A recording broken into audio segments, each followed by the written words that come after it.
për momentin konsiderohet në vërtet që personi që ka bërë ankesën është dhe nuk e ka zbuluar emrin e tij, apo konsiderohet si John Doe. Ma tepër ka për të një çështje e shkeljeve të drejtave shumë mbajtjes të drejtave njerëzore, që është dënim financiar, nuk është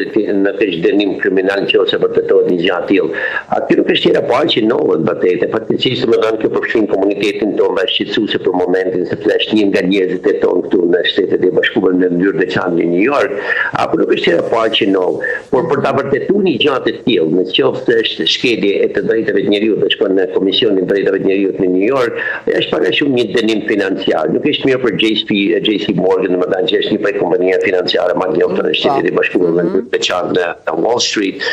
Nuk është një gjë e mirë për të, por nuk është e parë që ndodh një gjë e tillë. Është një gjë e parë që mund të jenë ose një lajm i parë që mund të jetë për komunitetin tonë dhe pra pun ka ballë një buj po thotë po. Avokat, kur thoni që nuk është hera parë që ndodh diçka e tillë, absolutisht që ka patur raste të tilla dhe edhe ne e thonim që në fillim të programit sot që ka patur dhe do të ketë raste të tilla, nuk përjashtohet, por ama me shqiptar ka ndodhur herë të tjera, pra ka pasur incidente të tjera që përfshin shqiptar që janë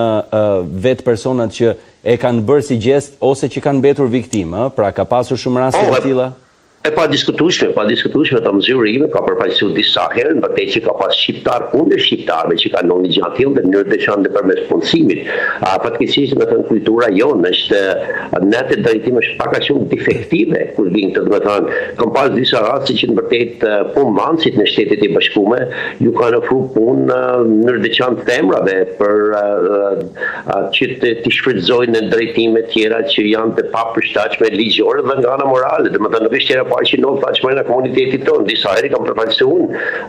shqiptar kundër shqiptar ose shqiptare, femrat në mënyrë të veçantë kundër shqiptarëve, domethënë që kanë ofruar punë për të shfrytëzuar nga anë të tjera të përfshirë anën seksuale, dhe kjo është fatkeqësi, por nuk është hera e parë. Nuk është hera e parë. Ndërkohë në aspektin edhe ligjor, sepse Padici ka dashur të qëndrojë anonim, nuk ka dashur të identifikohet për shkak sepse të paktën është thënë që ka dashur të ruajë të gjithë privatësinë nëse mund t'i kanoset në një rrezik. Ju si e shikoni faktin që një paditës që mendon që ka qenë i atyre ambienteve, pra të bankës, ka parë këtë situatë, e ka dhënë me detaje, thua se ka qenë personi i abuzuar në këtë rast, dhe ndërkohë ka dashur të qëndrojë anonim? Në përgjithësi është e kundërta, domethënë akuzuesit në përgjithësi, domethënë para akuzuesi është femër, në këtë rast tregon që është mashkull, dhe ai ka për pas vështirësi të jashtëzakonshme, po të ishte domethënë avokati i kësaj shqiptare në këtë rast, nuk do të ishte një çështje që mund të mos fitohet kundra tij. Në radhë parë domethënë ky është mallor, nuk është në moshën 21 vjeçare që konsiderohet minor domethënë në New York, është në moshën 21 vjeçare. E dyta është fakti që tregon që të jenë anonim, që nuk është publik. Nëse ky nuk do të kërkonte që të jenë publik, por që bëhet një akuzë të tillë. E dyta është ose e treta, pse nuk ka shkuar direkt në polici të bënë ankesë domethënë për çështje kriminale, jo drejtë dhe humanitare, nuk e ka bërë një gjatë tillë. Tjetra është nëse dikush është menaxheri ose ka një person tjetër që është superior, që është mik të dy, domethënë do të jenë menaxheri kryesor i bankës që ka punë në bankë, domethënë do të kërkohet nëse ky person i ka bërë përpjekje të dhura brenda institucionit JP Morgan që ta zgjidhin këtë problem para se të përfundojnë gjykatë. Kjo është një çështje më tepër financiare se çdo gjë tjetër, dhe nga që institucioni është jashtëzakonisht i fuqishëm nga ana financiare, pa lankuse kërkon që të përfitojë nga ana financiare, nuk e shoh që është çështje kriminale, se po ishte çështje kriminale, do të thonë detyrimisht njoftohen autoritetet dhe nëse do të kalon në atë që thirret assault ose battery që janë dhe mat akuza dhe mat rana, do të thonë kërkohet që të ndërhyjnë policia, të ndërhyjnë prokuroria, nuk e shoh që shkon në atë kategori. Kjo është më tepër nga që institucioni është që njofton JP Morgan është jashtëzakonisht i njohur në New York, në Shtetet e Bashkuara, në mënyrë të veçantë në New York. Dhe mund të jenë në rastet e para që në vërtet një femër akuzohet për ngacmime seksuale, falë që po flas me gjuhë, por nuk është për këtë tjetër, për ngacmim seksual, domethënë, po thotë nuk është hera parë që ndonjë gjë tjetër, por zakonisht është e kundërta, domethënë që në përgjithësi janë mashkujt ata që akuzohen. Varset janë vajza, po. Ama na bën pak çudi fakti që pse është thjesht një gjyq I cili do të trajtohet nga ana financiare, pra do jetë një dënim financiar në të tillë rast, se mund të flitet që ajo e ka droguar, edhe në rastin që e ka droguar, I bie që ai ka abuzuar me të pa pasur vetë dije nga ana e palës tjetër. Pra pse quhet edhe në anë ligjore, pse quhet vetëm një dëm financiar, pra do të paguhet një dëm shpërblim financiar dhe mbase sa mund të shkojë ky dëm shpërblim financiar? Në qoftë se kanoni gjatë tillë, domethënë drogimi, domethënë substanca që akuzohet që ka përdorur kjo puna tina, ajo mund rrinë në sistemin e njeriu, të paktën ato problemet që janë domethënë pasojat edhe deri një vit e gjysmë dhe mund verifikohet me domethënë në qoftë se bëhen testet apo testimet mjekësore. Nëse rezultojnë. Po, ekziston, domethënë nëse kanoni gjatë tillë vetë tillë, domethënë që kjo mund të akuzohet atëherë që në vërtet ka kaluar në nivelin kriminal, nëse ka bërë domethënë me vetdije ku pa dëshirën e personit ose të akuzuesit, atë mund të kalojë në nivelin kriminal dhe mund të arrestohet për një gjë tillë. Por nëse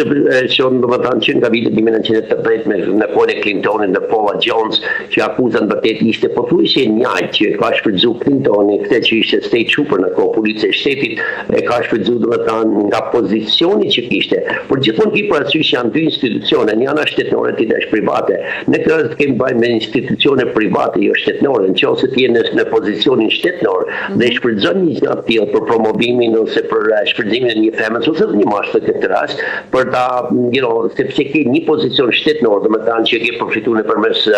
anë të votave apo të anë të emërimit që ke marrë nga shteti, atë është kategori tjetër, por në këtë rast domethënë kemi bajmë me një institucion që është privat dhe në përgjithësi këto mbyllen me zgjedhjen financiare, domethënë me shpërblimin financiar nëse fiton pala akuzuese në këtë rast. Unë shoh që është akoma domethënë alametet të jenë më tepër një kërkesë financiare e personit. Avokat, ju thoni që nuk ka mjaftueshëm fakte për ta fajsuar shqiptarin në këtë rast? Sepse vetëm ditën e djeshme kanë dalë në pa disa biseda shumë intime të bëra mes palëve. Po, detyrimisht dy palë, domethënë është procesi që thirrët discovery, domethënë zbulimi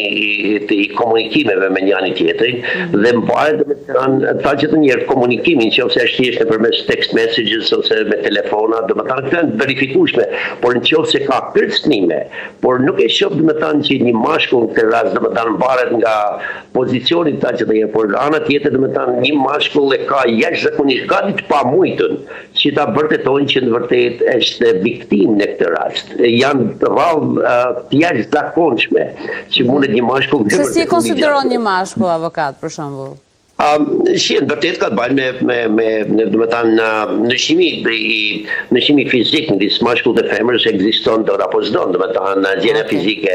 forca fizike ekziston, por edhe përbamja nga ana e kromozomeve ku diun